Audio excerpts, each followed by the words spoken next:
Welcome to the Activate World podcast, a series on how business leaders have more power to solve societal issues than any elected official. We explore business activism with substance and depth of thought.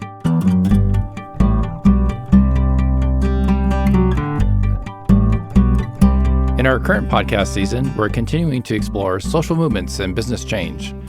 We're joined today by Greg Satell, who's the author of Cascades, How to Create a Movement That Drives Transformational Change. It's a very interesting and rich book, so I'm excited to have this conversation. Greg, welcome to Activate World. Thanks for having me, John. Before we get started, give us a glimpse into your background and what led you to write Cascades.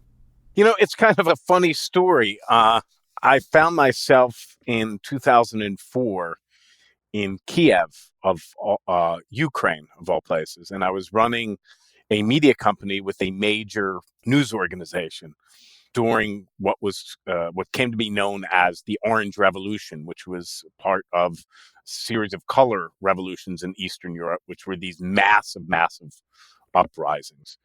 And it was really an incredible thing to be a part of, to see an entire society mobilize itself. And I noticed a couple of things. The first was nobody seemed to know what was going on. Not the reporters I would talk to in the newsroom every day, not the other business leaders I would see quite often, and not even the political leaders that I would run across from time to time. Nobody who would have any conventional form of power seemed to be able to shape events in any way. And there just seemed to be this mysterious force that nobody could describe, but nobody could deny, that was driving events along. You know, just thousands upon thousands of people who normally would be doing very different things would all of a sudden stop whatever it was they were doing and start doing the same thing all together, all at once, in almost perfect unison, with no visible form of leadership. And it was just the most amazing thing. And I was running a pretty significant operation at the time, and I thought, gee, I'd like to know how to do that. There's all these thousands of different customers doing all these thousands of different things. I'd like them to unify on the product I want to sell them. And I have these hundreds of employees with all different ideas. How do I get them all going in the right direction? The same thing with advertisers and investors. But I had absolutely no idea how to do this. I was completely confused. And then a couple of years later, I was in Silicon Valley. It was 2006, and everybody was talking about social networks. And I thought, gee, that's, we have a very big digital division. I should learn something about social networks. So I started studying network theory.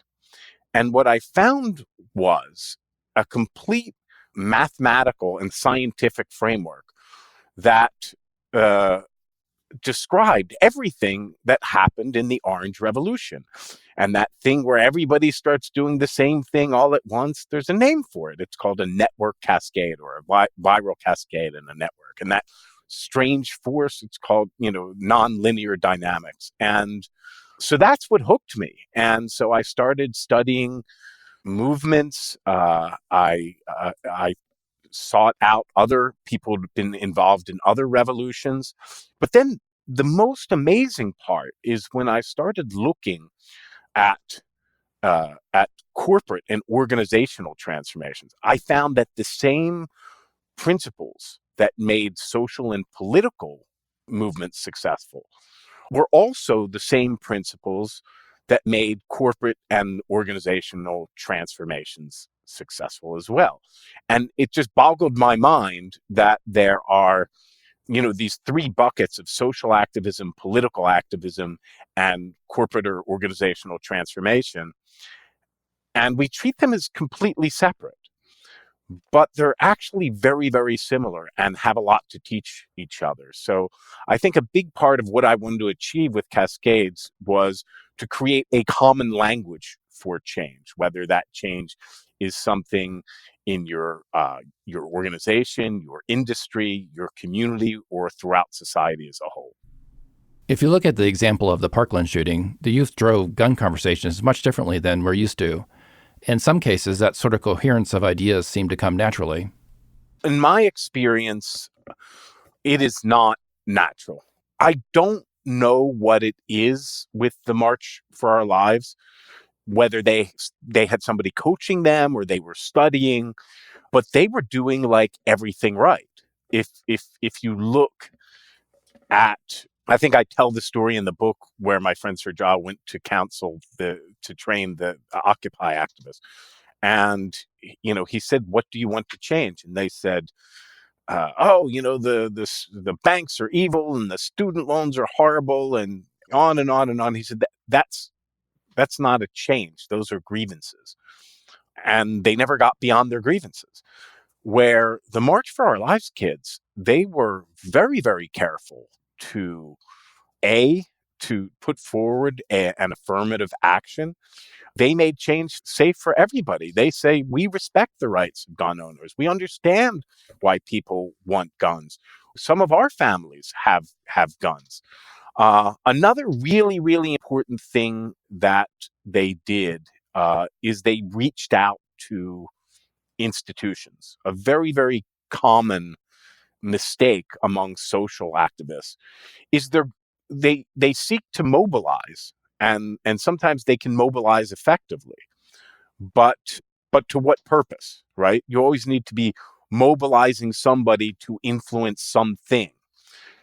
It's, if you think back to the civil rights movement, Martin Luther King, he didn't write a single piece of legislation, right? He didn't decide a single court case, but he was able to mobilize people to influence the institutions that could. And even in my conversations in the corporate world, one of the most common mistakes is that they construe stakeholders too narrowly. If you want to create change in an industry, it's not just the companies in that industry, right? There are social organizations, there are regulatory organizations, there are professional societies, there are, education, what's being taught at business schools. There's all sorts of stakeholders around, and that's another thing that March for Our Lives were really good at. So they weren't just mobilizing; they were mobilizing with a purpose, and they made sure to make everybody feel like they could be included, right? You didn't have to be the purest of the pure. Yeah, it seems like too often we get stuck on the ingredients and don't spend enough time conversing about what the new vision is. It has to be an attractive vision, and it has to be a vision based on shared values. And I think the LGBT movement is a great example of this, where it sort of floundered for decades, with rhetoric that underline difference. We're here, we're queer, we're different. When that began to switch to, we want the same things you do, we want to live in committed relationships, we want to raise happy families. The sentiment changed in record time. In your book, you talk about having a shared consciousness when trying to lead change. Can you talk more about that? The first thing that you need to do is identify that vision of tomorrow, right? Which is usually very aspirational, right? Not something concrete. Civil rights, equality, we still haven't achieved, right? But that's, you have to be able to paint what that vision is, and a vision based on shared values. But then you also have to go back and formulate a keystone change. And I talked about a number of these in the book. In the case of Indian independence, it was SALT, which people laughed at first, but ended up being the thing that broke the logjam. In other cases, I wrote about the cloud transformation at Experian. It was something as simple as an internal app. But whatever it is, it's a clear and tangible goal that involves multiple stakeholders, and that's really important and paves the way for future change. Once you've identified that, you need to start coming up with a plan. And the way and there's two tools I talk about in the book. One is called the spectrum of allies, where you identify your most active supporters, your passive supporters, who's neutral, who's passively opposed, and who's actively opposed. And you're probably never going to convince those most actively opposed. But those in the neutral or passive camp, that's where values really becomes very, very important, right? Because if you can identify shared values and build a sense of shared consciousness among maybe those people who are a bit more lukewarm, that's how you can begin to really start building a true mobilization rather than just preaching to the choir. That's when you stop preaching to the choir and start going out and mixing with the heathens a little bit. Almost as if you can imagine a minister going out out of the church and sharing a beer with the guys who don't go to church or something. So that's why shared values is so important. Shared values and shared consciousness. That's how you're able to connect with people who don't immediately agree with you and might actually be a bit suspicious of you. And then once you do that, you can start identifying, mobilizing those people to start influencing institutions, and that's how change can actually make change happen. Is there any secret to having those connections happen more fruitfully? How do you get that network effect in place and make it the most viable? The power in a network always resides in the center. And the really counterintuitive thing, and there's science behind this, but the really counterintuitive thing is that you move to the center by connecting out. And that's really important. So when you look at movements that failed, often they weren't very welcoming. I mean, when you look at Occupy, John Lewis, the civil rights hero, was asked to speak at an Occupy rally in Atlanta, and he was refused. I mean, that's no way to build a movement, right? So many movements fail by immediately administering purity tests. There's great research done by Chenoweth and Stepan about participation. They looked at nonviolent uprisings versus armed uprisings, and they found that nonviolent uprisings were way, way more successful. And the reason is you get much higher participation, right? I mean, think how you limit participation with an armed uprising. I mean, you're limited mostly to men of fighting age. They have to be willing to leave their jobs. They have to. You're very limited in tactics. Where a nonviolent uprising, anybody. In the Orange Revolution, you saw everything from teenagers to pensioners. So that's sort of a core principle that, of course, you need commitment, but before you can have commitment, you first need participation. So, make it easy for people to participate. That does seem like a no-brainer, but you, first of all, you'd be amazed how often movements don't do that. I mean, if you look at Occupy is like a poster boy for that. But also Black Lives Matter made some important mistakes in the beginning, seem to be much more effective now. But even in some of the corporate and more corporate movements I wrote about in the book, if you think about the 100,000 Lives campaign, which was this movement to create to promote quality practices in healthcare. And this started back in the 1980s. You can imagine telling doctors, that you should be looking at procedures as if it was a manufacturing process, right? It definitely ran into some opposition. But when they ran this 100,000 Lives campaign, they made it as easy as possible to sign up. You just needed to send a fax. There were 6 quality procedures in the campaign. You could do all 6 or only one. They made it as easy to participate as you possibly could. They set up people to help you. They set up a network of hospitals where the ones that were further along could help the ones that maybe were just starting out. So that very, very simple principle of make it easy for people to get involved. One of the things that Srdja Popovic of Otpor and then Canvas told me, um, he said when they were mobilizing in Serbia to overthrow Milosevic, he said that they had a principle of recruit, train, act. So they'd recruit people, and as soon as they recruited them, they trained them. And as soon as they trained them, they were expected to act. And the action could be anything. It didn't have to be anything big. It could be something small. It could be going and putting up signs somewhere or something. But the reason why action, no matter how small it is so important. It's because it is through action that people take ownership of the movement. That's when they make it theirs. And I think getting making it easy for people to act, the sort of ergonomics of action, streamlining that process, that is super, super important.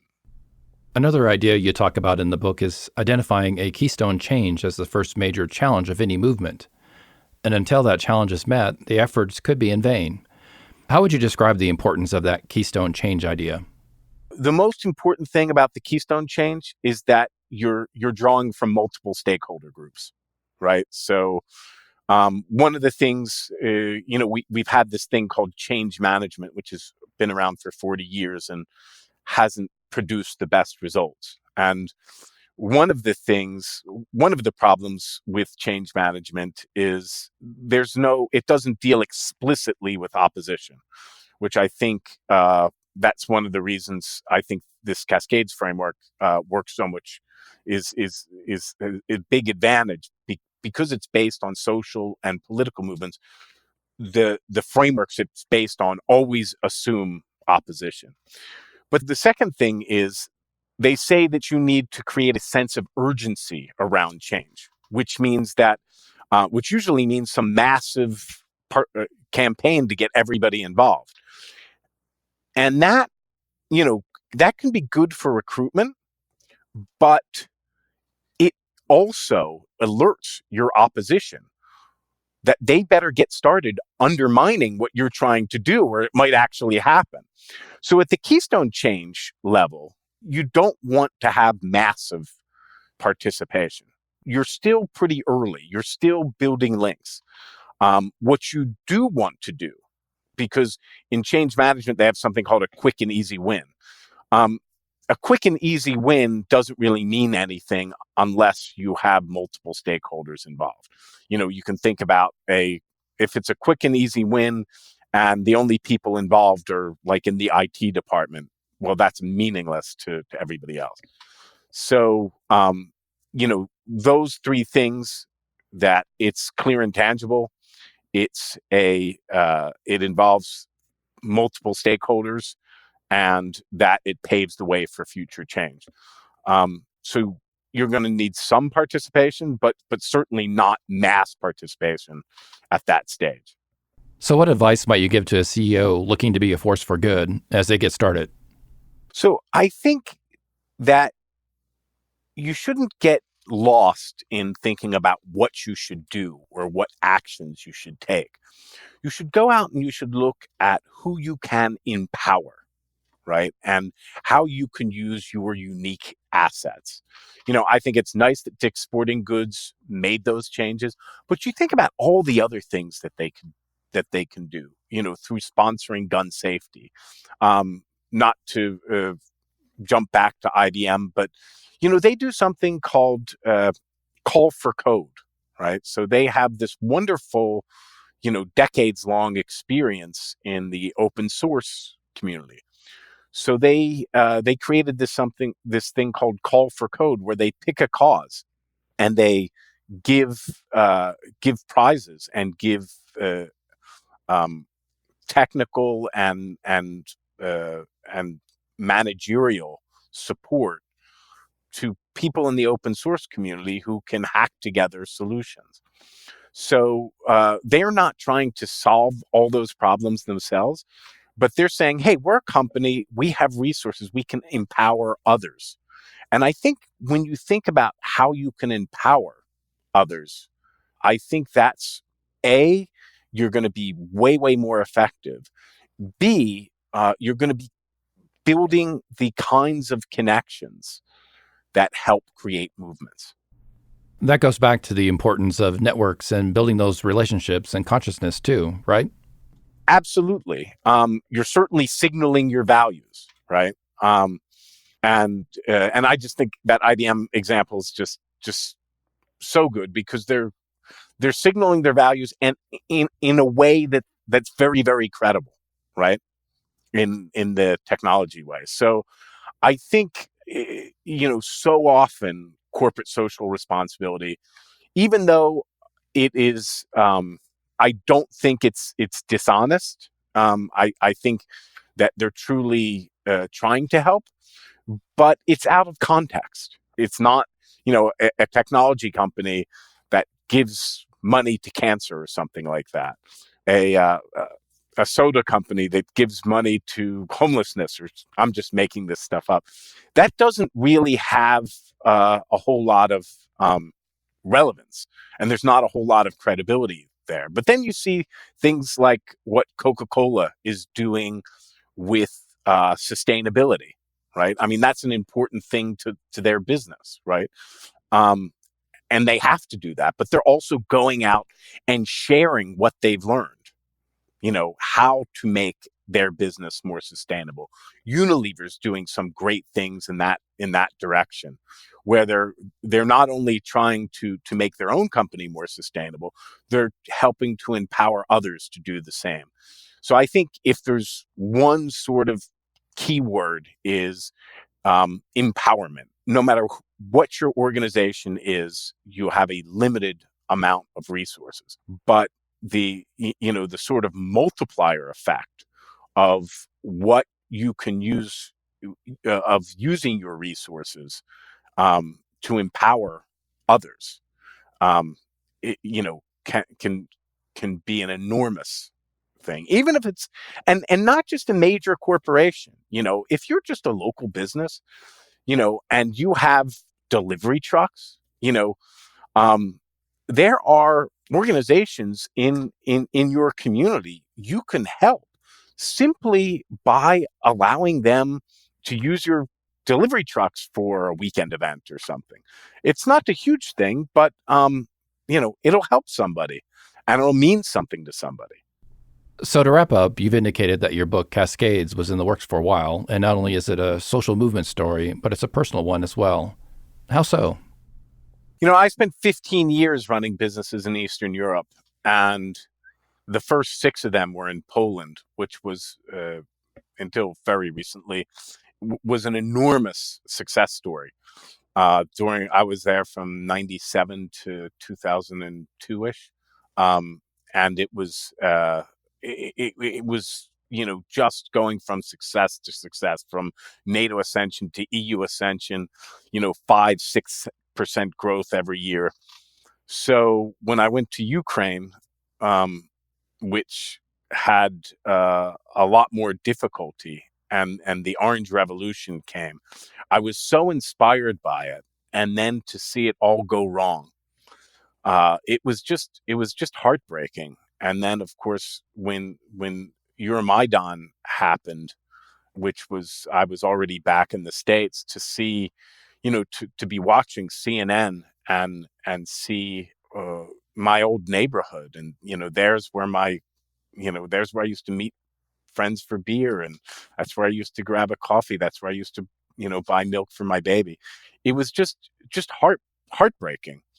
And then, when you see the climate in the United States, where there's so many people who want to make a positive contribution and they just don't know how.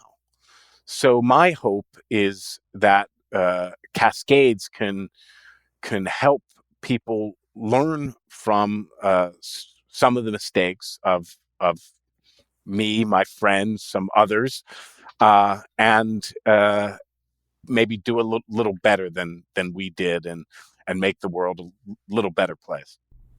I appreciate you sharing that. Your energy and passion around the subject is just contagious. Again, the book by Greg Satell is Cascades: How to Create a Movement That Drives Transformational Change. It's a wonderful book packed with great stories and also a sound and aspirational framework to bring change within your business and your community. Well, thanks for having me. It's been a great conversation, John. I really appreciate it.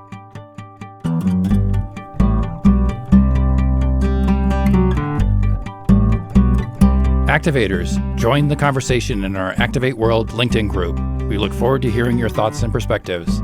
Be sure to tell your friends and colleagues about the Activate World podcast. Encourage them to subscribe, listen, and share from their favorite podcast platform. Let us know how we're doing by leaving a review. Your reviews mean a lot to us. Activate World is a team endeavor. Special thanks to Kayla Waldstein and Kent Nutt. Music by Jason Goodyear. For Activate World, I'm John Mertz.